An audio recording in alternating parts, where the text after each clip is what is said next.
రాష్ట్రంలో జరుగుతూ ఉన్న కక్ష సాధింపు రాజకీయాలు ఎలా జరుగుతూ ఉన్నాయి అని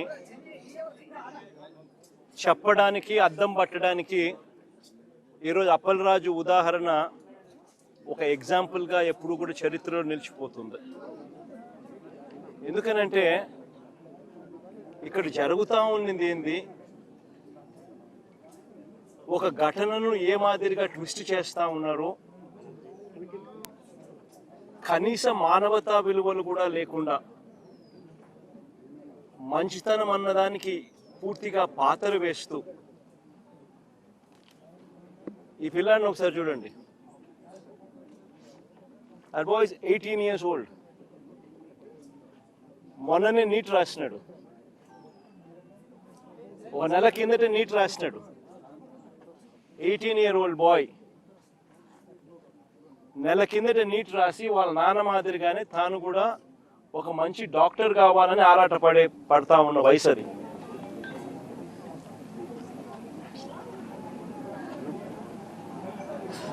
తెలుసో తెలియకో పొరపాటున ఓ యాక్సిడెంట్ జరిగితే ఆ యాక్సిడెంట్ని ట్విస్ట్ చేసి ఆ యాక్సిడెంట్లో కుట్రకోణం యాడ్ చేసి కుట్రకోణంతో పాటు హత్య చేశాడు అని చెప్పి, హత్యాయత్నం నుంచి హత్య చేశాడు అని చెప్పి ఏకంగా కేసును ట్విస్ట్ చేసి అప్పలరాజు కుటుంబాన్ని హెరాస్ చేయడము ఎంత మటుకు ధర్మం అని నేను అడుగుతా ఉన్నా.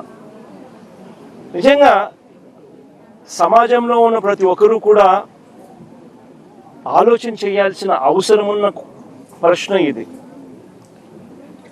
ఒకవేళ యాక్సిడెంట్ అనేది పొరపాటున యాక్సిడెంట్ అనేది ఏదైనా ఎవరైనా ఇంటెన్షనల్గా చేసే కార్యక్రమం కాదు. ఒక గొర్రెల కాపరి 45 సంవత్సరాల వయసులో ఆ గొర్రెల కాపరి ఉంటాడు. వయసు అయింది ఆల్మోస్ట్ ఇంచుమించు. రోడ్డు మీద గొర్రెలు కాసుకుంటా ఉన్న పరిస్థితుల మధ్య బైక్లో యాక్సిడెంట్, బైక్ మీద యాక్సిడెంట్ జరిగితే దాంట్లో కుట్రకోణం ఎక్కడి నుంచి వస్తుంది? హత్య చేయాలి అని ముందుగానే ఆలోచన చేయాల్సిన పరిస్థితులు ఎందుకు వస్తాయి? ఆ మనిషి ఎవరో పరిచయం కూడా లేదు ఈ మనిషికి, ఈ పిల్లాడికి. వీళ్ళకి ఎవరికి పరిచయం కూడా లేదు ఆ మనిషి. Is just pedestrian. ఒక దారిన పోయే నడుచుకుంటూ పోయే ఒక వ్యక్తి. అన్ఫార్చునేట్గా జరిగింది. చెయ్యాలనే ఉద్దేశం ఎవరికి ఉండదు. అలాంటి అన్ఫార్చునేట్గా జరిగిన ఒక ఘటన పట్టుకుని ఈ పిల్లల కెరీర్ను నాశనం చేయాలని చెప్పి ఆలోచన చేయడం ఎంత మటుకు ధర్మం? ఇది కరెక్టేనా? జస్ట్ బికాస్ అప్పలరాజు అనే వ్యక్తి బీసీలలో ఒక మంచి నాయకుడు కాబట్టి, వైసీపీకి సంబంధించిన నాయకుడు కాబట్టి, వైఎస్ఆర్సీపీ పార్టీకి చెందిన వ్యక్తి కాబట్టి ఇది ధర్మమేనా అని అడుగుతా ఉన్నా.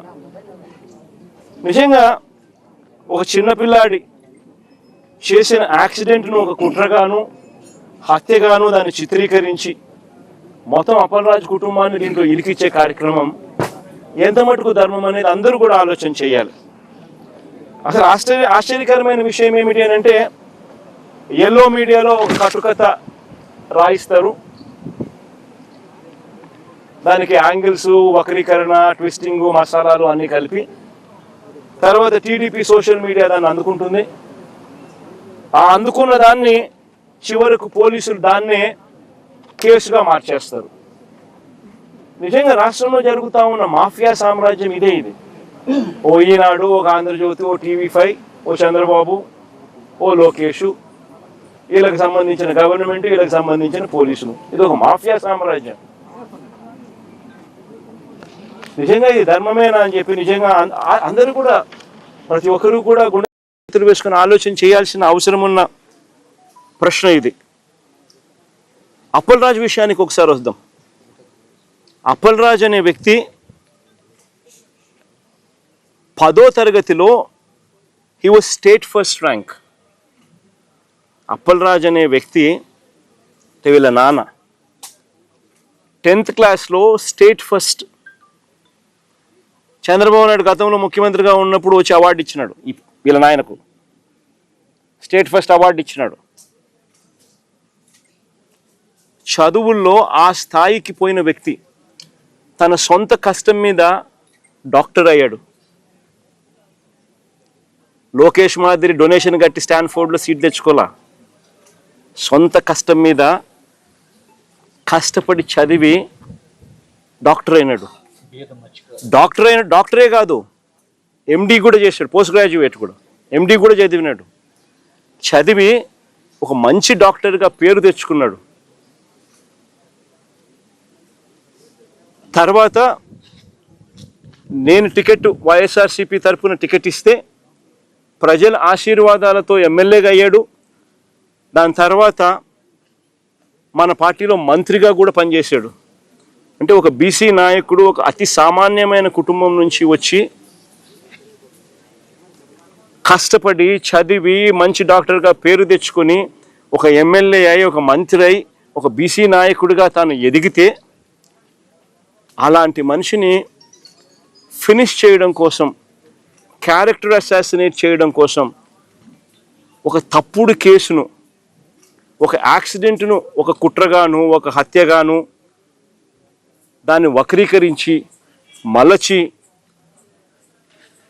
తన కెరియర్ను నాశనం చేయాలని, తన క్యారెక్టర్ను అసాసినేట్ చేయాలని, అప్పలరాజును నాశనం చేయాలి అని చెప్పి ఇంత దుర్మార్గపు ఆలోచన, ఆ దుర్మార్గపు ఆలోచన చేసే దాంట్లో కూడా కనీసం ఈ 18 ఏళ్ళ పిల్లాడు, ఈ పిల్లోడి జీవితం నాశనం అవుతుందని కూడా కనీసం చంద్రబాబు నాయుడు ఆలోచన చేయడం లేదంటే నిజంగా అడుగుతా ఉన్నా. 80 ఏళ్ళ వయసు వస్తూ ఉంది చంద్రబాబు నాయుడు, మనిషి అన్నం తింటున్నాడా గడ్డి తింటున్నాడా అని అడుగుతా ఉన్నా. దిస్ ఇస్ అబ్సల్యూట్లీ రాజకీయాలను ఒక నీచమైన స్టేట్లోకి తీసుకొని పోవడం ఇది. నేను అడుగుతా ఉన్నా, ఒక్కొక్కరికి ఒక్కొక్క న్యాయం ఉంటుందా అని చెప్పి.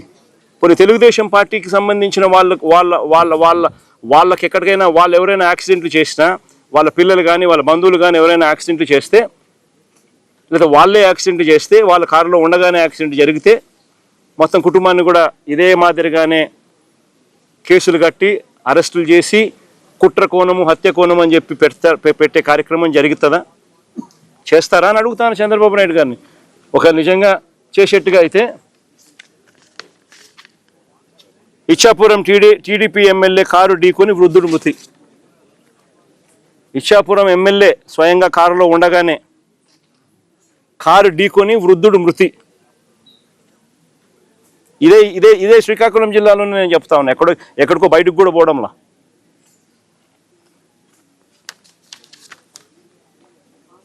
(31/12/2024). ఇంకో కేసు కూడా ఏదో ఉంది కదా, పాతపట్నం ఎమ్మెల్యే మామిడి గోవింద్ అన్న. ఇదేనైనా ఇదేంటి? కొడుకును తప్పించి డ్రైవర్ని పాతపట్నం ఎమ్మెల్యే